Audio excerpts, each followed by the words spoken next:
Happy Monday. Hope everybody's doing okay. So today in Algebra 2, we're going to be rewriting radicals as exponents and then reversing that process and rewriting exponents as radicals. So down here is a radical that has what we call a root 3 or an index 3. And over here we have a exponential, what's called a rational exponent, meaning it's a fraction exponent. All right, so you're going to want to make yourself comfortable with these numbers. These are the cubes, the fourth powers, fifth powers, and sixth powers. I have uploaded the packet for this unit onto the blog, and this would be page 1, where you can download just this page if you want, and go through and copy down these values. But you're going to want to make yourself pretty comfortable, familiar with these numbers. As we simplify things that are underneath a cube root like this, you're going to want to make yourself comfortable with values that divide into those numbers that we're going to be looking at. So one of the first things we want to talk about is the negative exponent rule. Had we had more time in class, we would have been talking about a whole bunch of different exponent rules, but this one exponent rule is pretty important. So I thought we'd go ahead and kind of take a look at it as we start to move forward here. So when a value is raised to a negative exponent, it reciprocates. So what you're going to see here, whoops, let's get rid of that. We don't want that now, do we? We want a pen. So we get reciprocation.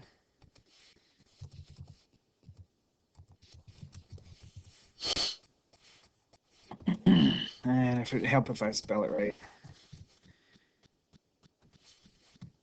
There we go. So we get reciprocation. So when something has a negative exponent, it flips. So right now, this is on the top of a fraction. It would flip over to the bottom of the fraction and become a positive value. And so the reverse of that would be if something's on the bottom and it's raised to a negative exponent, then it would flip, reciprocate, and have a positive exponent after that. So really what you have is a 1 exponent that is on this x right here. And so the reciprocation is what, the negative is what reciprocated it and turned it over to a positive exponent. So let's take a look at this one down here. And I will attempt to write on the screen. So the 2, now remember that everything has an exponent. So including this 2, it has a positive 1 exponent. So anything with a positive exponent, it's going to stay where it is.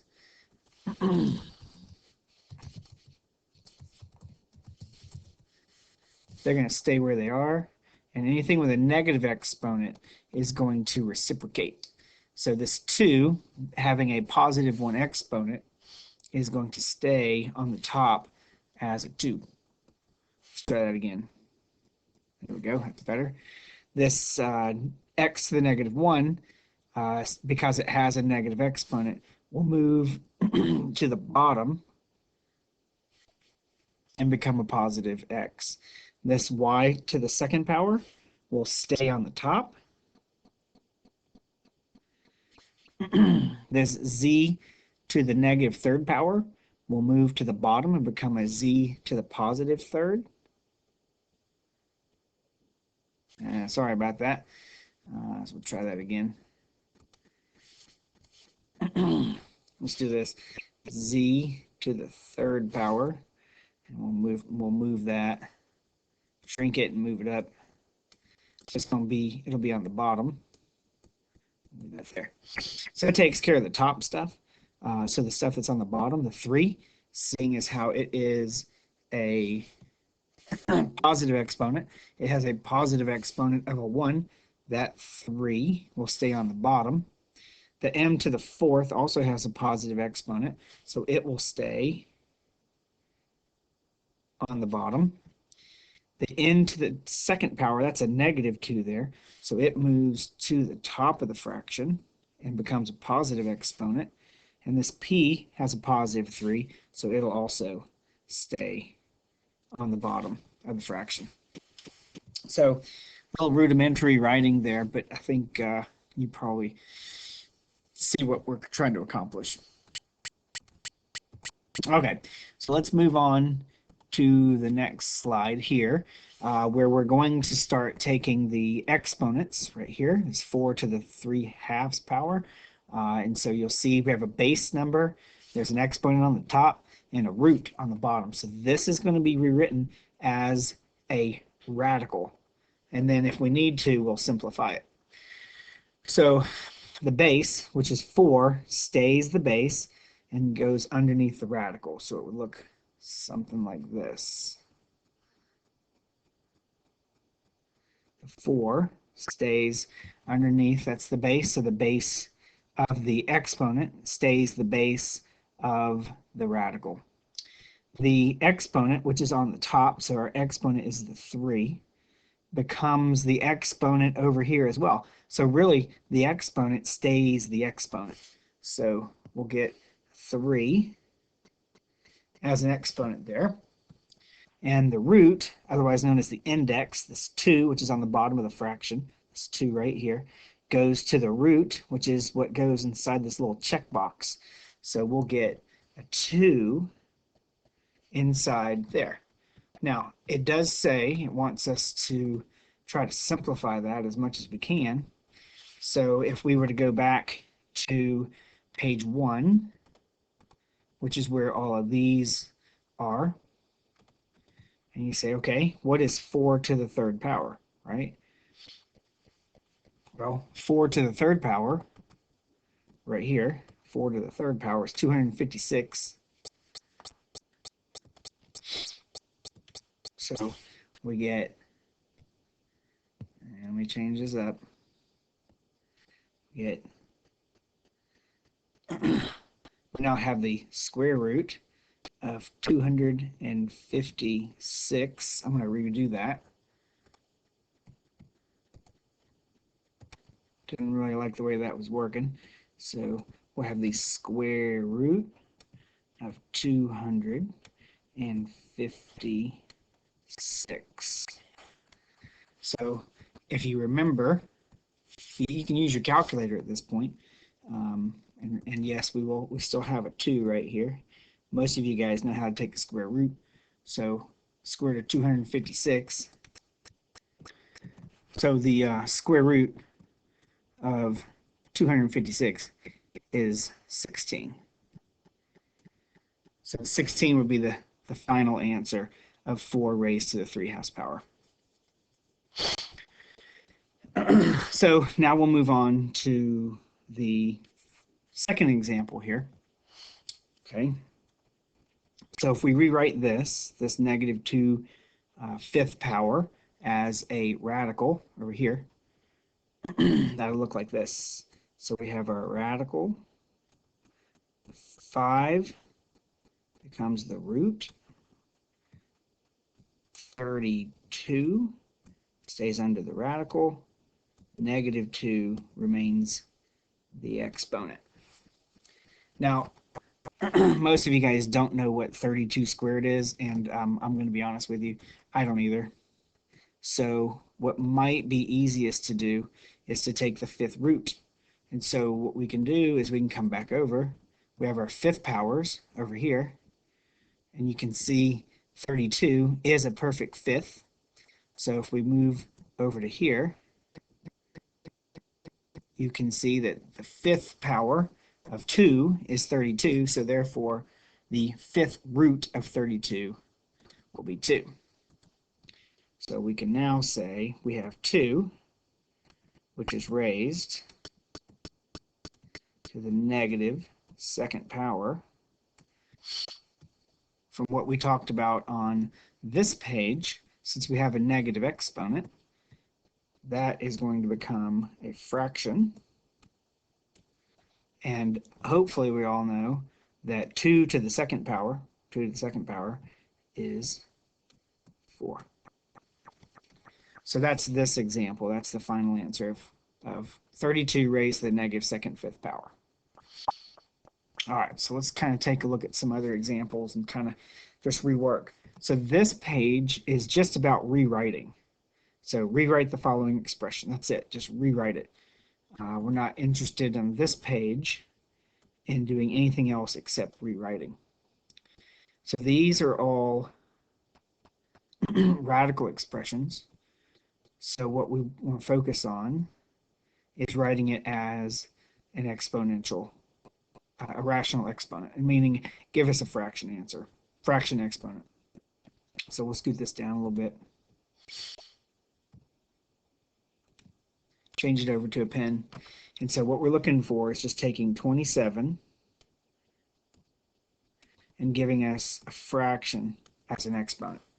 And so one of the big question is, well, I need an exponent. So what's the exponent? Well, when you don't see an exponent, there's a 1.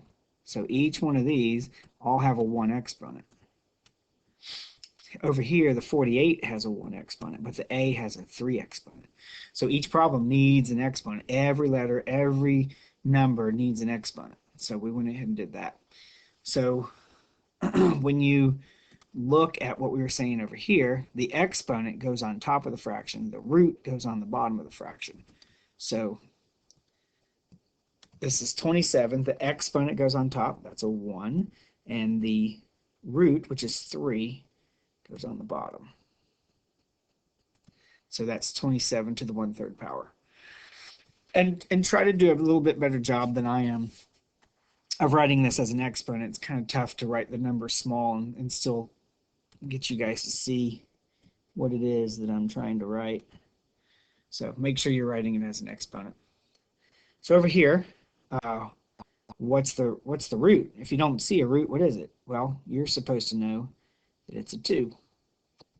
Square root. So this, number 2, is 90. Woo, it's a big 9. 90 to the 1/2 power. Let's section these off a little bit. Make sure we don't get too confused between the problems. All right, now you've heard me talk about parentheses, like up here on number 4. You see the parentheses around the 128 and the x. It's because both of them are being raised to the 1/6 power. And I've talked about parentheses in class as being your insurance policy. You can always use them, but you don't always need them. And so in this case, you actually need both. You need the parentheses because it's not just x or y. They're both being raised to the 1/6 power. On 4, it's just 128. So this one's a whole lot like this first problem over here. So it's 128. Woo, bad 8. Okay. Exponent is 1, so it's 1 on top. The root is 6, so it's 6 on the bottom. Whoa, let's try that again. 6 on the bottom. On 5, you have 2 different exponents. So really what you're going to have is 2 different fraction exponents. You're going to have a rational exponent for each 48 and for the A. So that'll look like this. 48. And the exponent on 48 is 1. So that's 1/4. And then A to the 3/4. So, sorry about that. That is writing radicals as rational exponents. On the next slide, we'll do the reverse. We're going to turn these into the radical version. So each one of these is going to turn into a radical. Let's section that off. Let's do it with a line. Nice and neat. Okay, and so let's get a little fancier here. Let's get us a radical.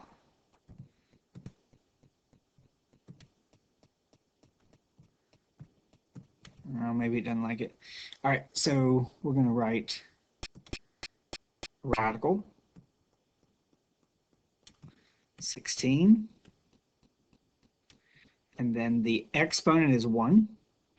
So let's see.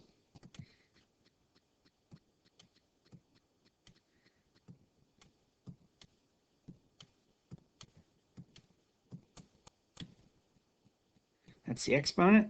So we have a 1 right here, which most of you are going to ask, do I have to write the 1? Of course not, but somebody's going to ask, so I might as well answer the question. And then the 4, I'll move that out of the way. I mean to undo it, just meant to grab it. 4 is going to be the index, otherwise known as the root. So write down root. So that 4 is going right there. And that's all they want us to do on this, is to rewrite it. They just want to rewrite as a radical. So let's see.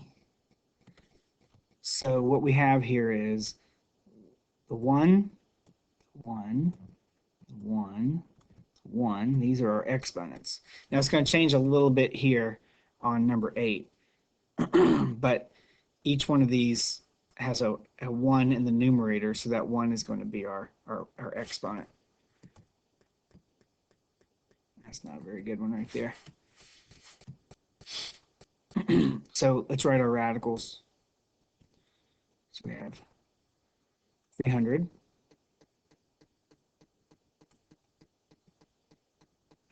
The exponent is 1. And the root, which I don't have to write because it's a 2, is a 2. So you could have just written that as square root of 300. But because of the what we're trying to get across to you, I'll leave those on there. Number 8's the only one that's really different because the 6 itself has an exponent, but really you just have to write the radical with a 3 in the index, and then just put 250 x to the 6th, and you're good to go. We don't need a parentheses here because the radical itself acts as the parentheses. So number 9, woo, let's try that again. I got away from me. I don't like using my finger. Let's try again.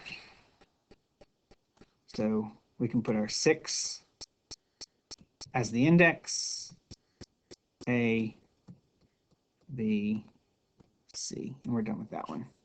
And again, number 10, we have an index of 5 with a 486. Ooh, that was tough. Try that again.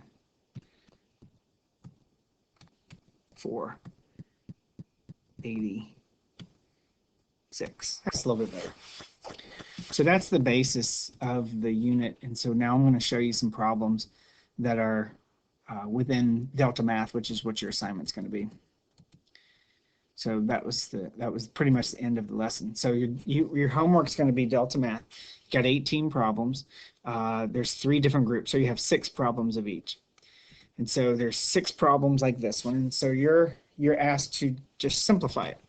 And so it's going to really help again to have the values from this chart handy, close by, so that we know how to simplify the radical that, sorry, let me jump back.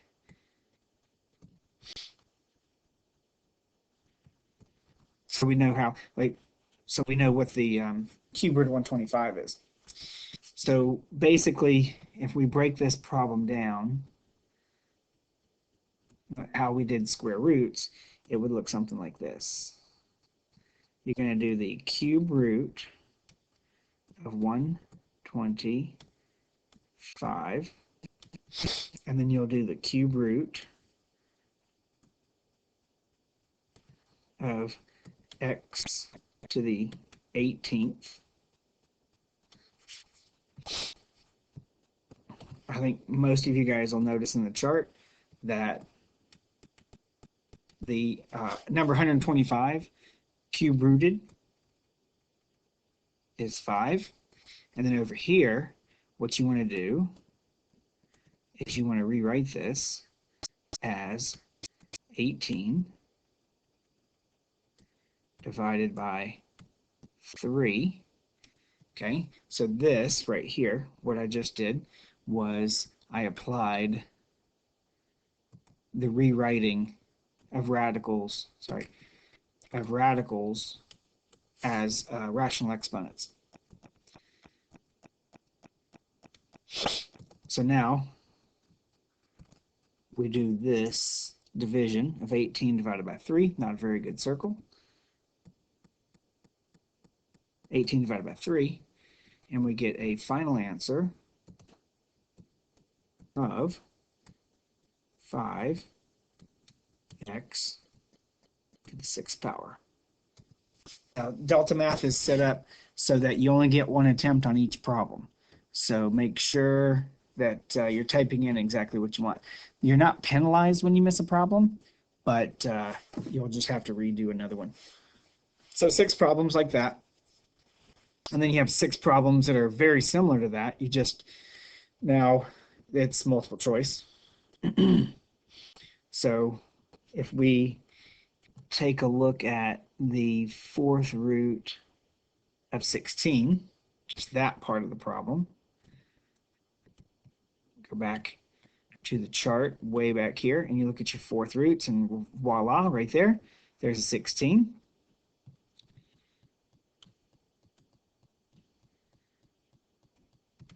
So the 4th root of 16 is 2. And then you have the x to the 8th is divided by 2, and the y to the 18th. Ooh, come on, 8 divided by, sorry, I need to go back and change something.